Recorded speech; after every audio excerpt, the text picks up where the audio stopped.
Jadi kalau kita berpikir bahwa satu kali outing dan team building itu solve your problem, you're totally wrong.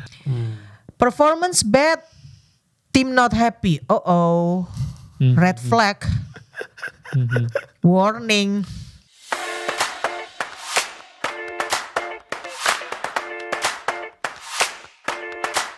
Nah, Mas Hanif ya. nah iya ini.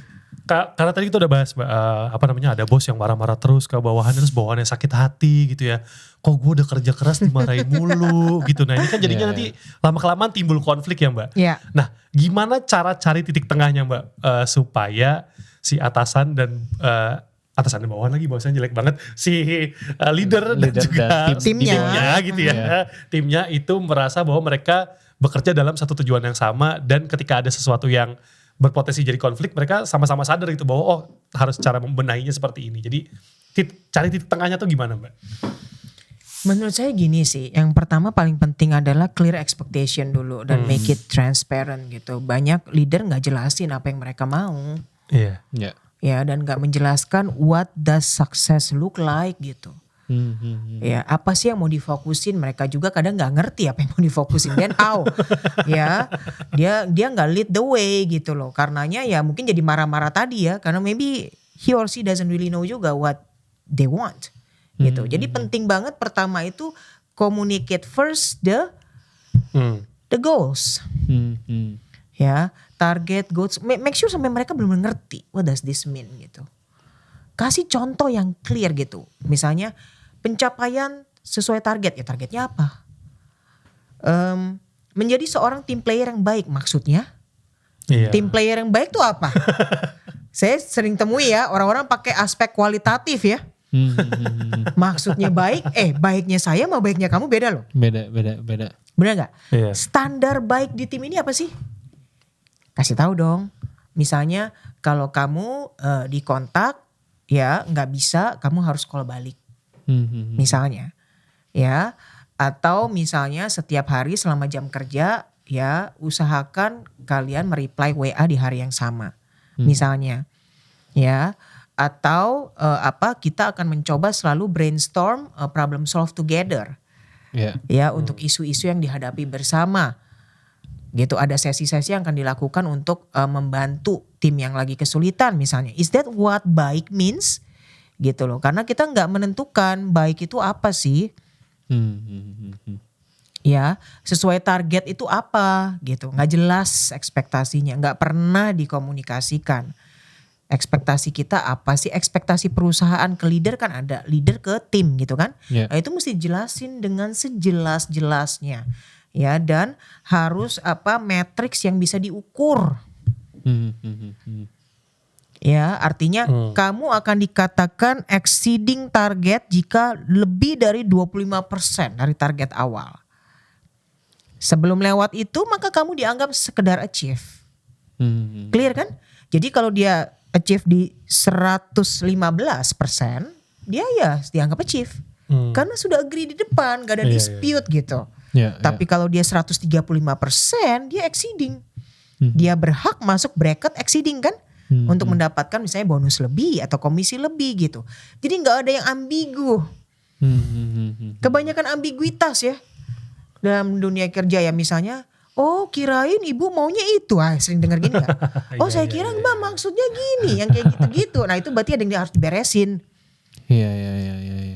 Oke. Ya, dan penangkapan itu beda-beda ya orang ya. Yang udah dijelasin maksudnya gini masih belum ngeh juga, harus dikasih contoh ya, harus dibimbing, harus di coaching. Aduh ribet banget sih gitu ya.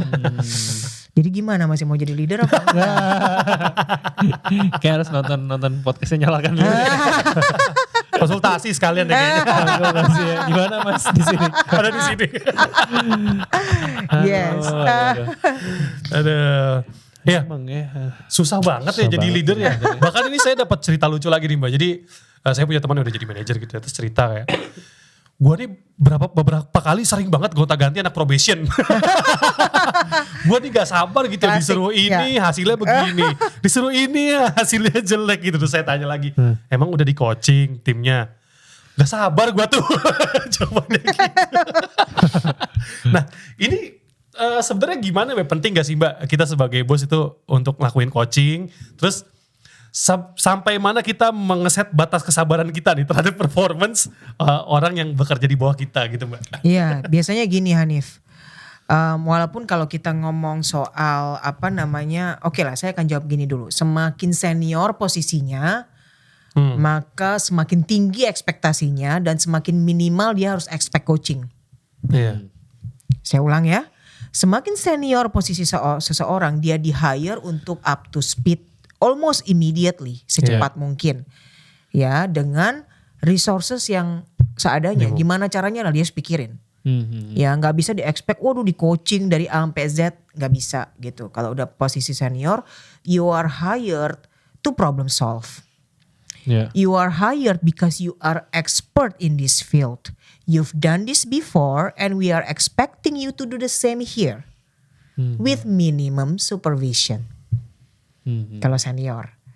Ya. Nah, kalau dia semakin junior maka aspek coachingnya semakin tinggi. Contohnya kita hire fresh graduate. Yeah. They don't even know ya expectation dunia kerja itu seperti apa. Ya, ibaratnya ini benar-benar diamond in the rough ya. Kalau diamond ya. Iya. Kadang-kadang rough pas dibuka bukan diamond juga gitu. Ya, tricky nih. Iya. We don't always get diamond. Nah, saya akan kesana ya soal orang yang selalu nggak lulus probation. Saya akan tanya dulu ya, hiringnya gimana? Oh, dari awal proses hiring Exactly, malah ya. hiring itu panjang loh. Pertama kita ngelihat dulu dapetin CV atau reference dari mana. Ya kan. Kedua, cek dong CV-nya bener nggak. Ketiga, background check. Misalnya dari supervisor yang lalu ya, atau lihat komentar orang di LinkedIn tentang dia, apalah gitu. Ya, atau jejak, rekam jejaknya ya. Pernah denger gak dia ngelakuin apa di perusahaan lain, ada bad record gak. Ya, bahkan kalau di dunia finansial ada BI checking ya. Orang itu dicek dulu di Bank Indonesia ya, ngutang gak.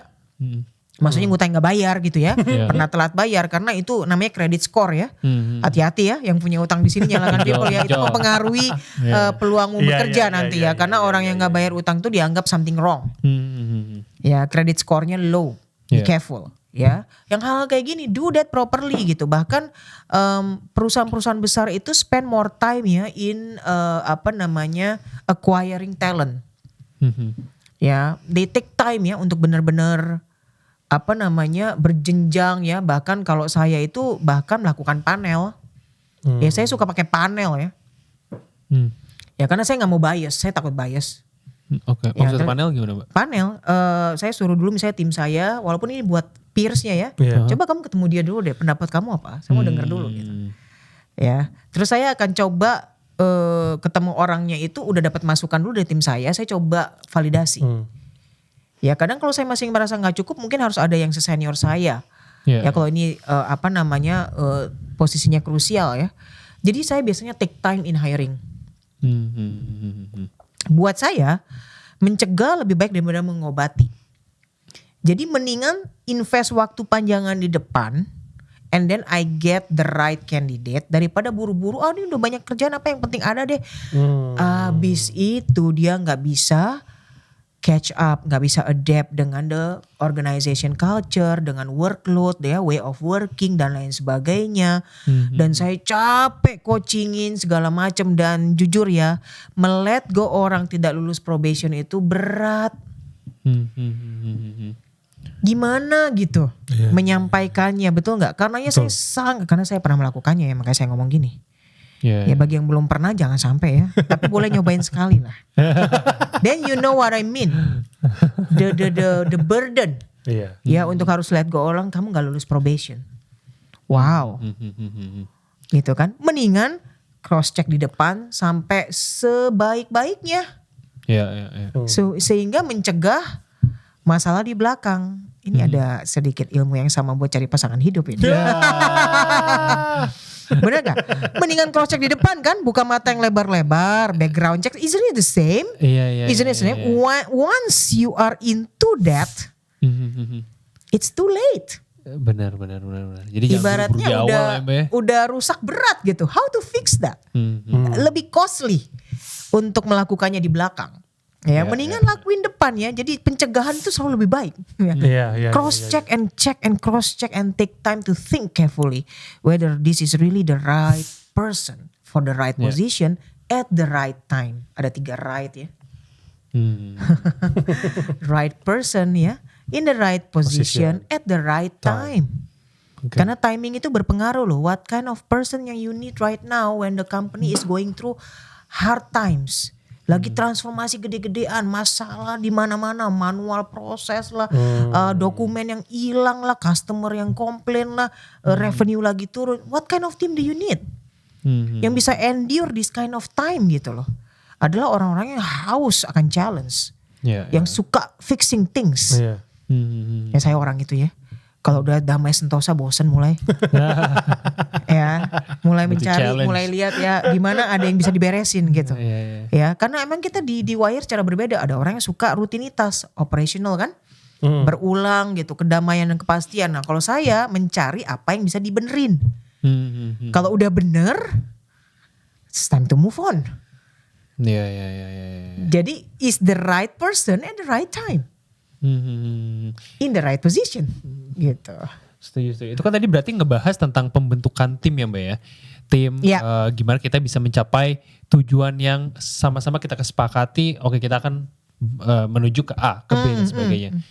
Itu tadi proses sebelum dia bergabung di dalam tim. Tapi bagaimana ketika tim itu sudah terbentuk, gimana sih Mbak untuk proses build a good team, kompak dan sebagainya? Apakah contoh kalau misalnya di perusahaan-perusahaan ada outing atau ada setahun sekali.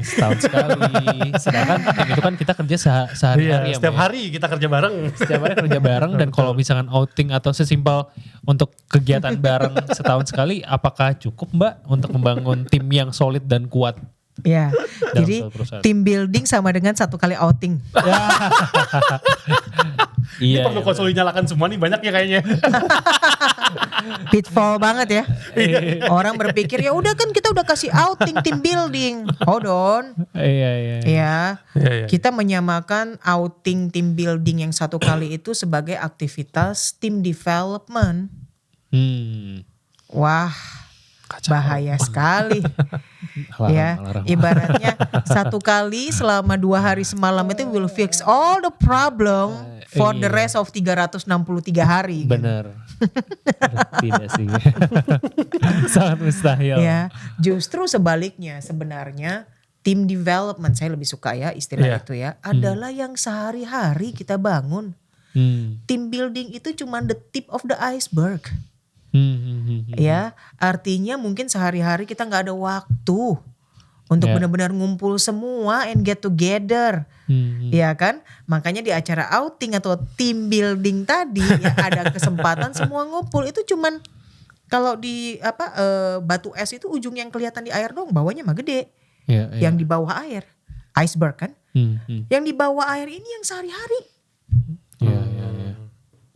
Jadi kalau kita berpikir bahwa 1 kali outing dan team building itu solve your problem, you're totally wrong. Ya, hati-hati ya, ntar jadi kapal Titanic loh. Ya, nabrak kirain itu ujungnya doang, bawahnya gede. Ya, ketabrak. Dan bocor kapalnya gitu. Kita nggak bisa lakukan itu ya. Team development, team building, apapun namanya itu kita do day to day basis our investment. Ya, we do coaching ya. At work ya, kita lihat strength and weakness orang ya, bagaimana menaruh orang yang tepat ya kan di project dan pekerjaan yang tepat. Betul gak? Naruh siapa sama siapa itu aja berpengaruh. Kalau timnya gede ya, ini sebaiknya kerja sama yang mana. Ya, kita melakukan observasi, kita ngeliat aspirasi dia apa. Enaknya di-build ke arah mana. This is what we do as leaders. Ya, ini kekuatannya di sini, dia bisa ke sini, aspirasinya apa ya? Is there a way nggak linking organization aspiration with his aspiration and my aspiration? Di mana titik temunya? Gimana saya memfasilitasi itu sebagai seorang leader? Dia perlu di-equip apa ya? Orangnya rajin gini-gini tapi mungkin public speakingnya kurang. Kalau gitu perlu project kayak apa ya? Ini semua intentional dan deliberate. dengan full planning gitu. Yeah. It's not easy. Ya itu yang harus dilakukan setiap hari. Ya get to know people. Ya bertanya gitu ya. Saya dulu males ya melakukan ini sampai I get my lesson ya. Untuk try to understand people gitu. Backgroundnya dia seperti apa sih? Personally, what kind of life ya yang dia jalanin gitu. Yang kayak gitu-gitu loh. Iya, sedalam itu ya, Mbak. Sedalam itu, walaupun kita gak mesti dalam banget ya, but you need to know, you know. Benar. Karena semua orang itu, semua yang terjadi dalam kehidupannya itu membentuk dia sekarang. Iya, setuju. Dan itu tidak terbaca dalam 2 hari 1 malam. Gak bisa 2 hari 1 malam.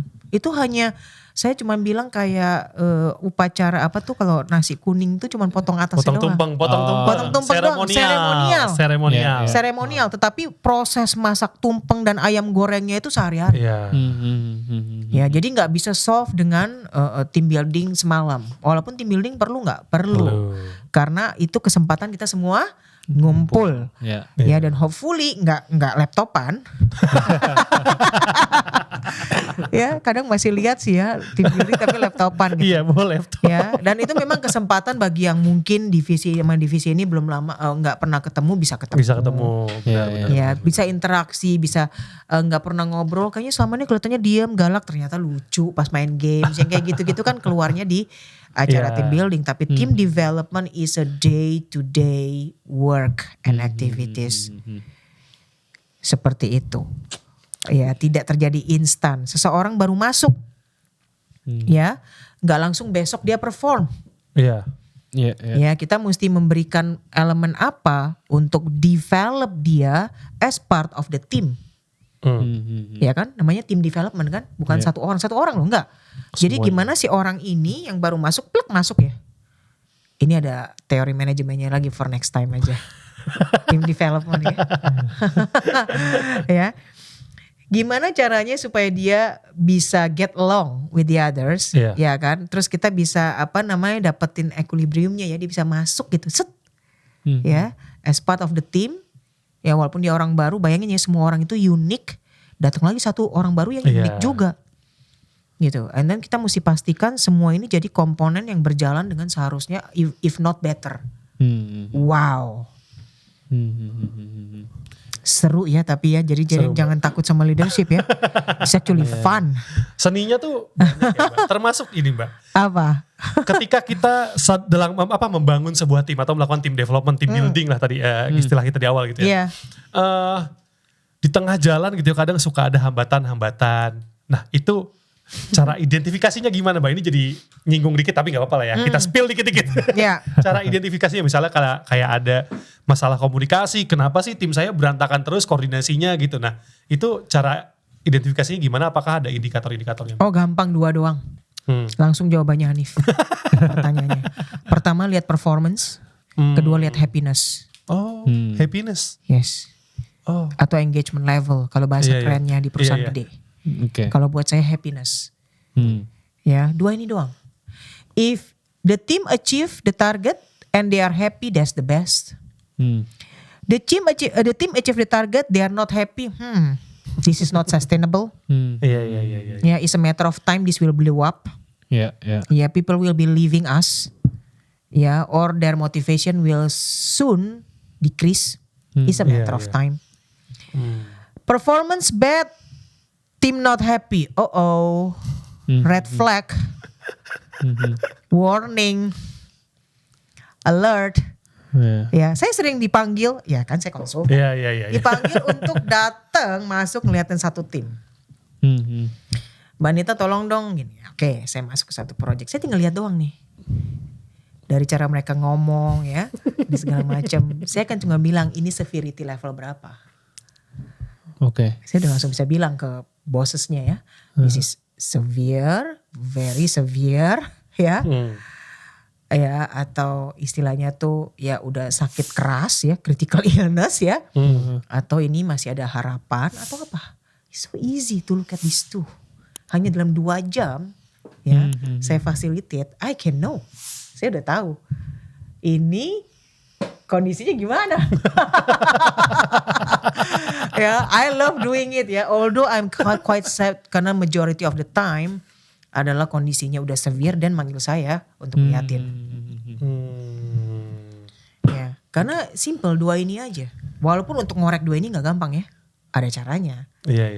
Ya, nggak semua orang bisa gitu ngorek 2 ini untuk tahu ini ya kondisinya gimana. You can easily tell gitu. Nah untuk fix that gampang nggak? Oh tergantung proyeknya seberapa besar, seberapa kritis proyek ini, ya kan? Semakin kritis proyeknya, apa terkait dengan apa revenue yang besar ya, atau peraturan dari pemerintah dan segala macam ya, timnya beda dong, ngurusin 20 orang sama 200 orang, beda. Dan timelinenya seberapa agresif, gak bisa nih kita kalau nggak bulan depan launching maka gini-gini, aduh, tambah aja kamu nambah severity level, ya udah bener-bener kritis kondisinya, waktunya terbatas. And then banyak people berpikir bahwa we can do magic gitu. Well mungkin bisa ya, tapi if you are willing to pay. Ya ada beberapa orang ya, pasukan elit ya, yang bisa diterjunin di kondisi kritis and they do crazy things ya. But you have to pay them very expensive. Ya untuk, betul kan? Biasanya kalau di kondisi darurat, yang turun kan udah pasukan khusus. Gak bisa orang biasa loh. Iya udah Kopassus. Bener gak? Bener. Ya? Iya kan? Kalau lagi bencana apa yang turun tim SAR? Iya. Betul. Gak bisa orang biasa, kamu gak ngerti how to handle it. Ya situasi yang berbahaya, you have to manage with care everything gitu. Ya tapi dengan cepet ya, dengan agresif tapi gak menambah korban jiwa sebisa mungkin. Oh susah. Susah, sama aja gitu di dunia pekerjaan ya, kayak di dunia SAR tadi gitu ya. Rescue gitu. Mirip aja gitu kan, isn't it we are trying to rescue a project. Yes, betul. Ya, dan kamu harus bayar mahal ke tim SAR ya. Ya, ada nggak ya, di market ada tapi nggak banyak. Nggak banyak ya. Sekalinya masuk ya modelnya begitu cara kerjanya gitu. Karena harus nyelamatin sebisa mungkin, selamatkan yang bisa diselamatkan. Ya, artinya gimana caranya nggak terlalu banyak korban jiwa lagi tapi tujuan tercapai. Ya, nggak gampang loh. Jadi artinya 2 itu aja saya ngukurnya nih. Gitu aja, simple dan itu bisa terbaca ya. Tapi nggak semua orang bisa baca memang. Ada caranya. Coba Mbak baca Mbak. Ini saya pernah ada di situasi gini Mbak. Jadi satu tim ya. Kita masuk kerja jam 8. 8 lewat 5 briefing. Jam 9 karyawannya kabur semua ngerokok. Nah itu udah berapa Mbak levelnya Mbak? Apakah sebentar lagi karam? Itu biasanya ASN tuh. Ada juga mama. Ada kok, swasta juga ada. Ya itu cukup severe ya, karena gini, problem itu ada yang dihadapi head on, orang konflik berantem terbuka atau orang avoiding. Ya jadi dalam ini namanya konflik resolution teknik kan, ada orang avoiding, ada orang jadi confront. Ya, avoiding itu sebenarnya lebih mengerikan dari confront. Ya, ketika orang udah avoiding ya, mereka missing in action. Ya, mereka udah nggak lagi muncul ya atau participate. Wah, itu paling susah. Kalau confront minimal orangnya di sini. Ya, walaupun mungkin gontok-gontok kan habis-habisan gitu. Nah, tapi kalau orang udah tadi istilahnya Hanif gitu, bubar jalan. Terus gimana?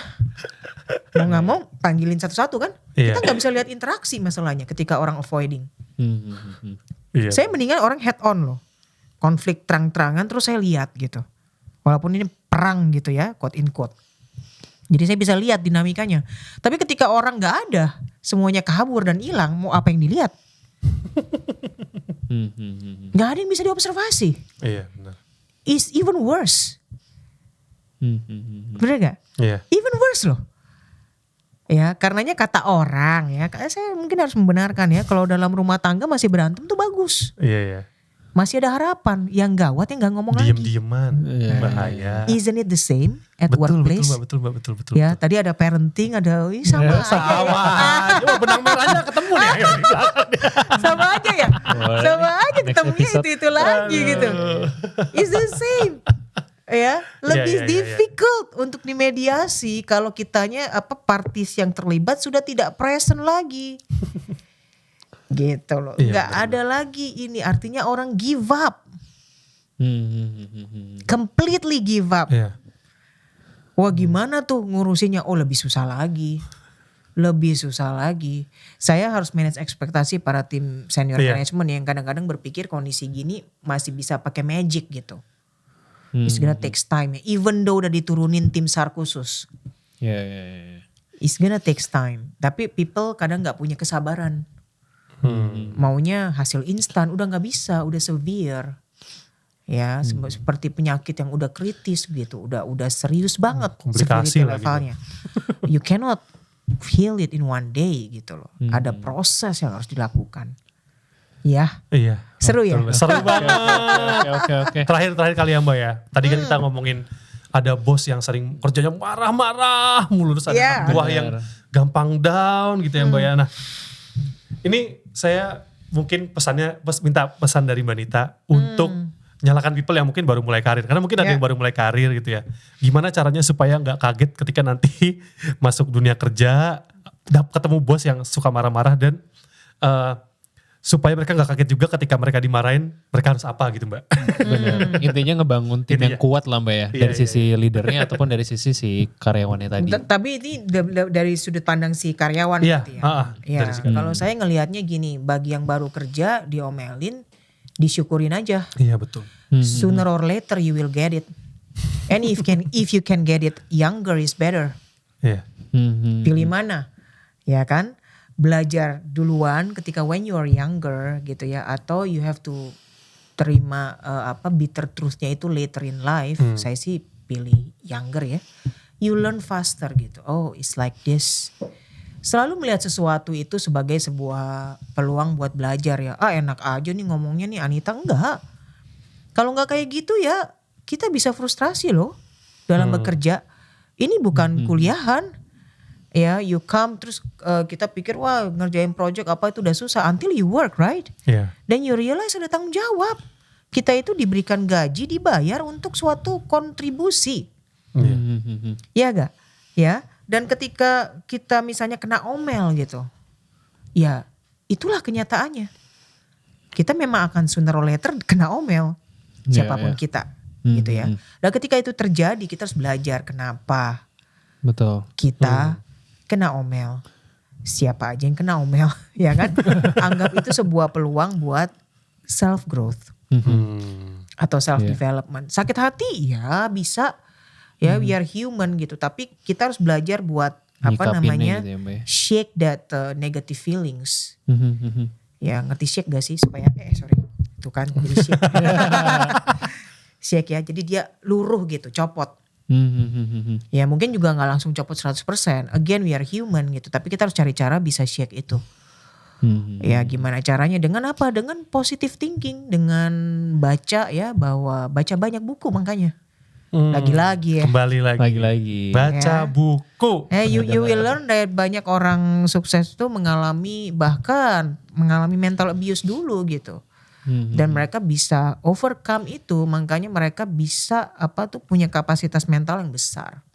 Mental capacity. Jadi pesan saya cuman itu, anggap itu sebuah peluang belajar. Again kalau dalam kondisi yang sudah sangat tidak kondusif, you can always go. Tapi again jangan go juga dikit-dikit go ya. Baru dimarahin sekali, enggak nih bos gue galak, kabur langsung. You haven't learned what happened gitu. Ya, lihat dulu situasinya. Kalau belum ada observasi yang menyeluruh, jangan pergi dulu, rugi dong. Udah diomelin gak dapet apa-apa. Iya bener.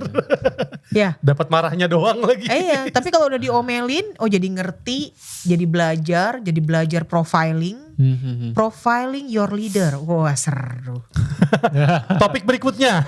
Next episode. Leader kan tadi profiling timnya. Iya. Timnya juga harus profiling leadernya. Setuju. Iya, betul. You have to profile your leader. What kind of leader you have. Again, we don't always choose our leader. Most of the time we don't. It is given. Ya, and then therefore you need to learn to profile your leaders. Ya, supaya gimana caranya supaya komunikasi jalan dan hasilnya bisa efektif. ini skill yang harus dikuasain gitu. Waduh. Episode ini Wah. keren banget ya bahasannya. Seru-seru banget ngomongin leadership, Seru. ngomongin manajemen juga bahkan tadi ya. Benar, benar, banyak, benar. Hubungannya banyak. ya banyak Ya. banget. Ngomongin team building, tadi Betul, dari Ya. sisi POV leadernya juga, karyawan, gimana bisa saling mengerti, komunikasi. Belajar banyak. Belajar banyak ya, tapi tidak terasa kita udah ada di penghujung acara. Sekali lagi terima kasih Mbak Anita. Terima kasih Imam. Terima kasih buat Hanif, waktunya terima kasih, Mas ya. Hanif. Thank you juga Imam. Iya, jadi buat Nyalakan People jangan lupa untuk request kira-kira Betul. next episode ini mau bahas apa sih di Nyalakan Podcast, dan jangan lupa untuk follow Instagram kita di nyalakan.id, dan juga jangan lupa subscribe di YouTube kita di Nyalakan Podcast, dan boleh like, comment, subscribe semuanya di YouTube kita untuk bisa terus upload konten-konten berikutnya. Betul. Sekali lagi thank you Mbak Anita. Sama-sama, Mas thank Hanif, you. dan see you di episode berikutnya. Bye, Nyalakan Have a nice People. day.